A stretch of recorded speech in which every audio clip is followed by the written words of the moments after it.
Hello friends, welcome to my YouTube channel dynamic HVAC।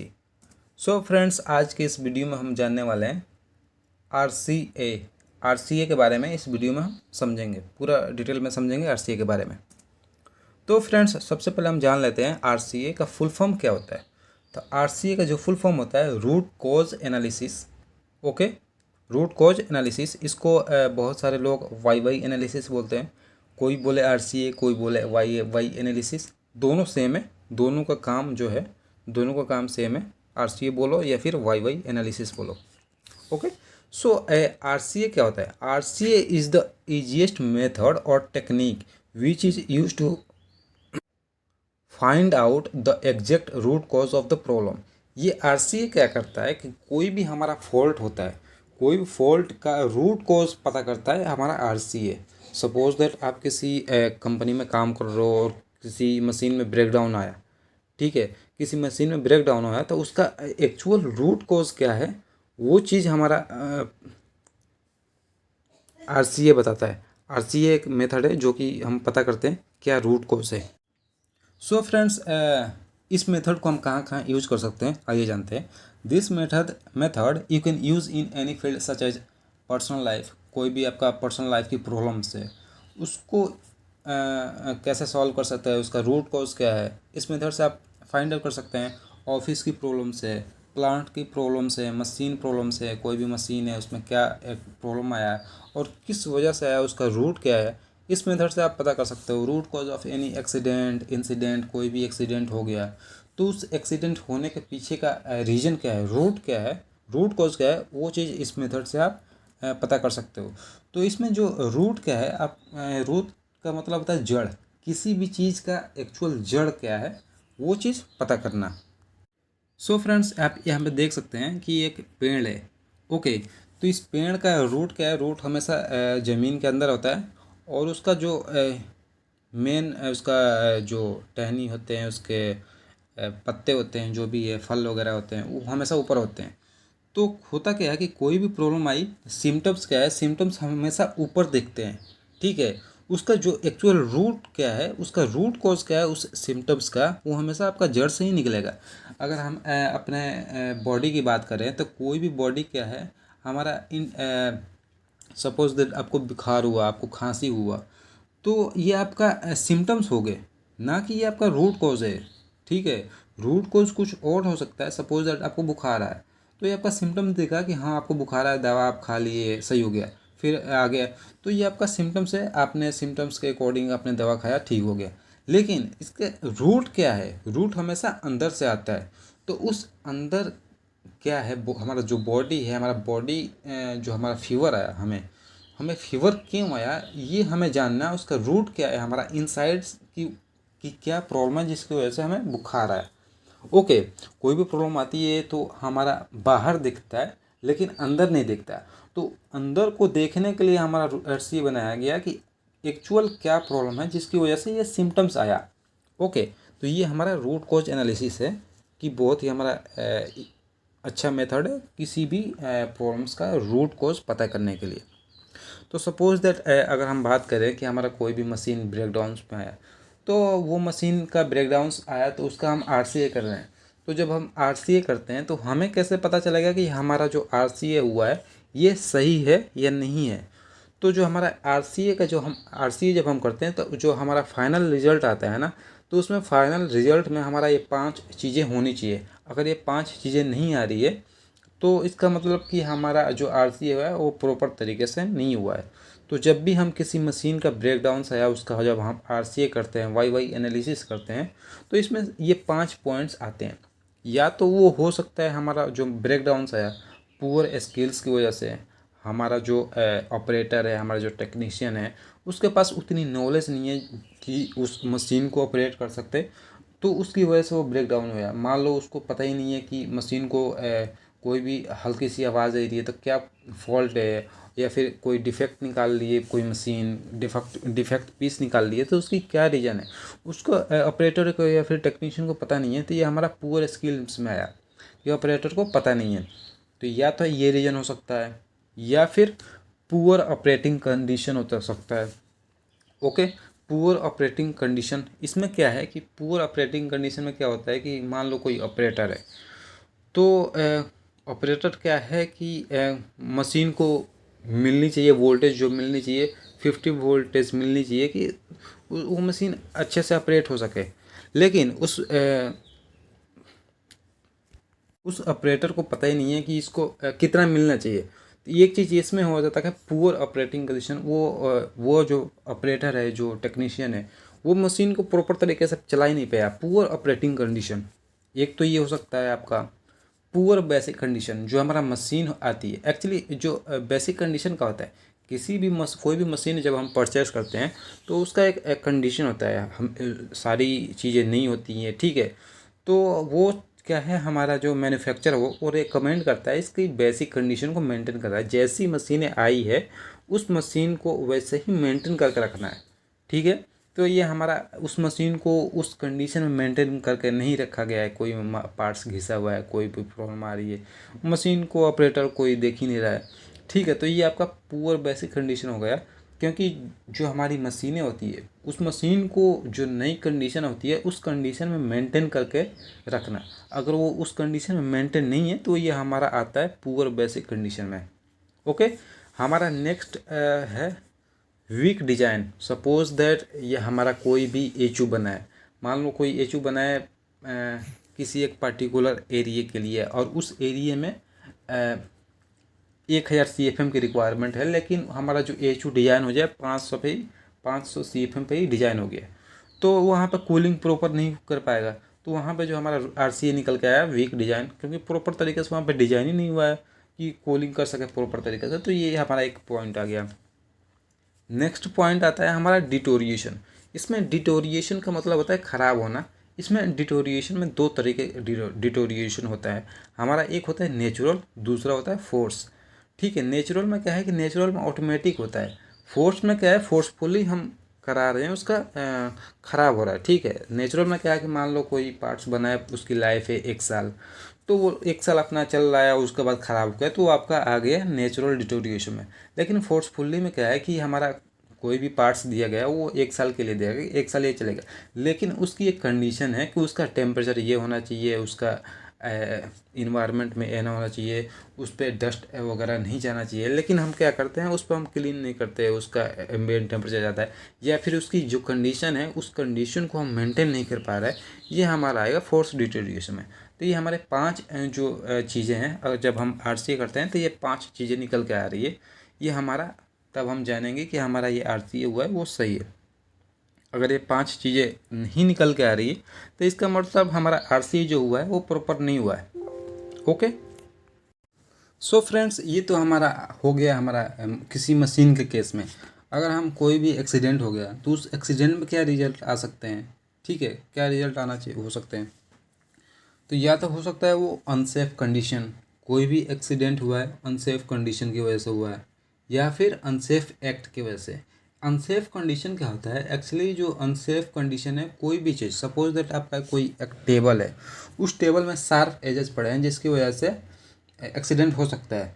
तो sharp edges निकले हैं, ये क्या है, एक अनसेफ कंडीशन है, एक कंडीशन है जिससे कि हमारा एक्सीडेंट हो सकता है। तो ये आपका एक्सीडेंट हो गया।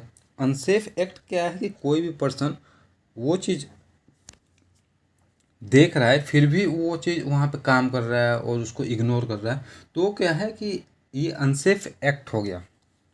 जैसा कि अनसेफ एक्ट क्या है, मैं आपको एक सिंपल एग्जांपल देना चाहूँगा। जो हमारा अनसेफ कंडीशन है, सपोज दैट आप बाइक चला रहे हो, तो बाइक बिना हेलमेट के चला रहे हो, ओके, तो ये क्या है, एक अनसेफ कंडीशन है जिससे कि आपका एक्सीडेंट होगा, तो आपको चोट लग सकती है, बहुत बुरे एक्सीडेंट हो सकता है, चोट लगेगी, ठीक है।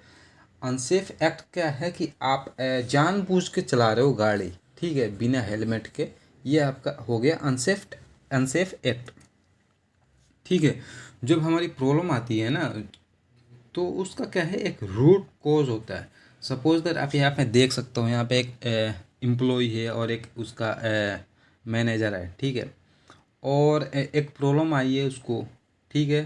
तो एम्प्लॉय क्या है, एम्प्लॉय देख रहा है ऊपर, वो आपका सेब वहाँ पे निकाल रहा है कि हाँ यहाँ पे सेब में कोई गड़बड़ भी है, कुछ भी है, लेकिन वो रूट कोज को उसका नहीं देख रहा है कि इसका जो प्रॉब्लम आ रही है, इसके पत्ते झड़ने जो भी प्रॉब्लम है, ठीक है, एम्प्लॉय को पता नहीं चल रहा है कि इसका रूट कॉज क्या है। लेकिन वहीं यहाँ पे आप देख सकते हो मालिक आया, बॉस आया, ठीक है, और उसको घूर रहा है कि ये रूट कॉज पे नहीं जा रहा है, ऊपर ऊपर इस सिम्टम्स को इसको देख रहा है, ठीक है। तो कोई भी प्रॉब्लम आती है तो उसको सिम्टम्स को नहीं पकड़ना है, उसके रूट कॉज को पकड़ना है, जिसकी वजह से वो सिम्टम्स निकला, सिम्टम्स प्रकट हुआ, ठीक है।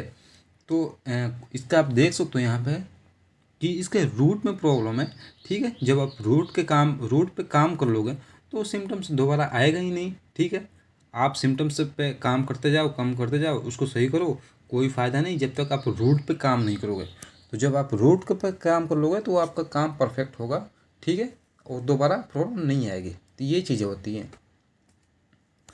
तो मैंने एक एग्जांपल लिया है, ठीक है, मैंने एक आरसीए बनाया है, ठीक है। तो आइए आरसीए को समझ लेते हैं। तो यहाँ पे क्या है, ब्रेकडाउन फेनोमेना क्या है, इसमें air conditioning is not working. ये आपका ब्रेकडाउन फेनोमेना हो गया कि जो हमारा एयर कंडीशनिंग है वो एयर कंडीशनिंग काम नहीं कर रहा है। तो इसमें क्या है कि हमारा what is your final action. तो इसमें क्या है कि मैं फाइनल एक्शन लिया हूँ अपना चेंज द एमसीबी। तो इसमें जो एक्शन लिया गया है वो एमसीबी को चेंज कर दिया गया है, ठीक है। एक चीज़ मैं यहाँ पे आपको बताना चाहूँगा कि जो जब हम आरसीए स्टार्ट करते हैं, जब वाई एनालिसिस अब जब हम स्टार्ट करते हैं ना, तो उसमें जो हमारा फाइनल एक्शन होता है वही हमारा फर्स्ट वाई होता है, ठीक है। फाइनल हमारा एक्शन है, उसी से हम वाई पूछेंगे कि कोई, यहाँ पे आप देख सकते हो जैसा कि एग्जांपल है कि मैंने यहाँ पे एक एमसीबी चेंज किया, तो जो हमारा पहला वाई होगा ना कि why change the MCB miniature circuit breaker, कि एमसीबी को चेंज क्यों किया गया, ये हमारा पहला, हमारा जो फाइनल एक्शन होगा वो हमारा पहला वाई होगा। ये चीज़ आपको याद रखना है, ठीक है। तो हमने जो एमसीबी चेंज किया है वो हमारा because MCB terminal got burned, ठीक है। हमने एमसीबी चेंज किया क्योंकि हमारा जो एमसीबी का जो टर्मिनल था वो जल गया था, इसकी वजह से हमने चेंज किया। जल क्यों गया था, because we found loose wire connection. जल इसलिए गया था क्योंकि हमने वहाँ पे देखा कि हमारा जो कनेक्शन है, कनेक्शन लूज थे, उसके टर्मिनल लूज थे, इसकी वजह से वो जल गया। ये कनेक्शन लूज क्यों थे, तो ये हमारा उसका वाई निकल के आएगा, during the servicing time connection was not check. तो इसमें जो हमारा एक ये निकल के आया कि जब हमने उसको पीएम किया, जब हमने उसका सर्विसिंग किया, तो उस समय हमने इसको चेक नहीं किया टर्मिनल को। तो ये हमारा फिर वाई निकल गया है कि उस सर्विसिंग के टाइम, पीएम के टाइम, प्रिवेंटिव मेंटेनेंस के टाइम हमने उसको चेक क्यों नहीं किया। तो हमारा ये निकल के आया इसका रूट कॉज कि हमारा जो because technician was not aware about this point, ठीक है। क्योंकि हमारा जो टेक्नीशियन है उतना अवेयर नहीं था उसके बारे में, उसको लेके कि हमारा जो एमसीबी है उसका टर्मिनल भी चेक करना है। तो इसमें हमारा जो रूट कोज निकल के आया वो हमारा निकल के आया पुअर स्किल्स का, क्योंकि हमारा जो टेक्नीशियन है उसको पता ही नहीं है कि इस जो एमसीबी है उसका टर्मिनल को भी चेक करना है, ठीक है। तो जो हमारा रूट कोज निकल के आया पुअर स्किल का। तो ये जो हमारा आरसी है ये सही है। जो मैंने पहले पिछले के स्लाइड में बताया कि हमारा जो आरसीए का जो हमारा रूट कोज निकलेगा, ये 5 चीज़ों की वजह से निकलेगा। वो 5 चीज़ों में ये हमारा मैच हो रहा है पुअर स्किल का, ठीक है। तो ये पुअर स्किल की वजह से हमारा एमसीबी एयर कंडीशन काम नहीं कर रहा था, उसका हमारा आरसीए हमने इसका निकाला। इसमें क्या है कि जब हम आरसीए करते हैं ना, तो आरसीए का जो मेन पर्पस होता है, जो मेन पर्पस होता है कि हमारा कोई भी प्रॉब्लम्स आई, वो प्रॉब्लम्स क्यों आई, ठीक है, वो प्रॉब्लम्स क्यों आई, उसका रूट कॉज क्या है, सिंपली ये चीज़ होता है। कोई भी प्रॉब्लम आई वो प्रॉब्लम क्यों आई, ये हमारा मेन पर्पस होता है। और वो दोबारा से ना आए उसके लिए हमें क्या करना चाहिए, क्या एक्शन लेना चाहिए, क्या काउंटर मेजर लेना चाहिए, ये चीज़ें होती है। तो कोई भी प्रॉब्लम आई उसका क्या रूट कॉज है, उस पर क्या एक्शन लेना है, और कि दोबारा से ना आए, ये हमारा आरसीए बहुत ही आसानी से कर देता है। नेक्स्ट एग्जांपल मैंने एक और ले रखा है, ठीक है, एक और आरसीए निकाल रखा है, वाई एनालिसिस किया है, ओके। तो इसमें जो ब्रेकडाउन फिनोमेना है, इसमें क्या है, mister Tom got born injury on his finger. जो टॉम है उसके फिंगर में क्या है, इंजुरी हो गई है, ओके। ये हमारा breakdown phenomena. What is your final action. तो mister Tom took first aid treatment. Final action हमारा क्या हो गया कि हमारा जो टॉम है, उन टॉम ने फर्स्ट एड ट्रीटमेंट लिया, ठीक है, उसके बाद वो सही हो गया। तो ये हमारा हो गया फाइनल एक्शन। तो ये हमारा फाइनल एक्शन से हम निकालेंगे वाई।